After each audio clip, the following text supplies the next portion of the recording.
할아버지, 임대차 3법이 뭐예요? 2020년 7월 30일부로 발표된 임대차 3법이란 계약 갱신 청구권과 전월세 상한제, 전월세 신고제를 바탕으로 한 주택 임대차 보호법 및 부동산 거래 신고제의 개정안을 말한단다. 어려워요. 쉽게 설명해 주세요.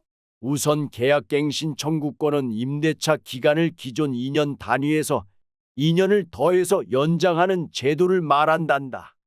이는 세입자가 원하는 경우 계약 기간을 1회에 한해 권리를 더 행사할 수 있고, 집주인은 정당한 사유가 없는 한 계약 갱신을 거절할 수 없지.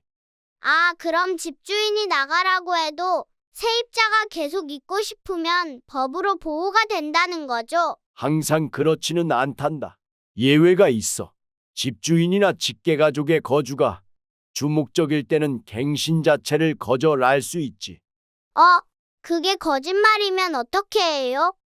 그래서 이런 경우 세입자는 퇴거를 한 이후 2년에 걸쳐서 해당 임대차의 정보를 열람할 수 있으며 위반할 시 손해배상 청구를 할 수 있단다. 집주인은 세입자가 계약 갱신을 요구한 기간만큼 거주해야 하는데, 예를 들어 세입자가 2년 연장을 요구했다면 2년을, 1년을 요구했다면 1년을 집주인이 그 집에서 거주를 해야 하는 거지. 임대차 계약 기간 중에 집주인이 집을 팔게 되면 새로운 집주인에게 계약 갱신 청구권을 행사할 수 있어요? 당연하지.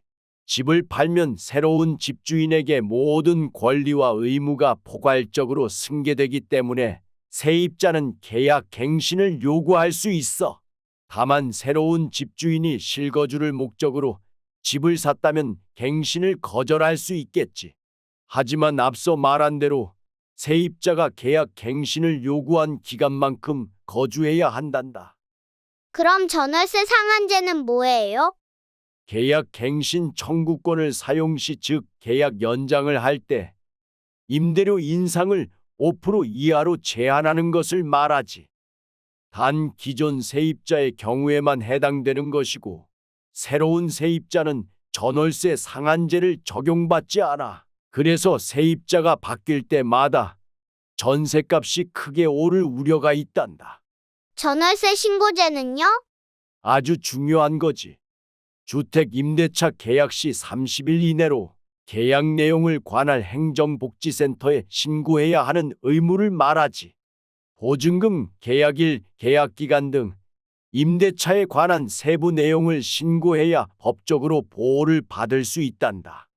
할아버지 어려워요. 이 녀석, 어렵지만 꼭 필요한 내용이니 알고 있어야 우리의 권리를 지킬 수 있단다.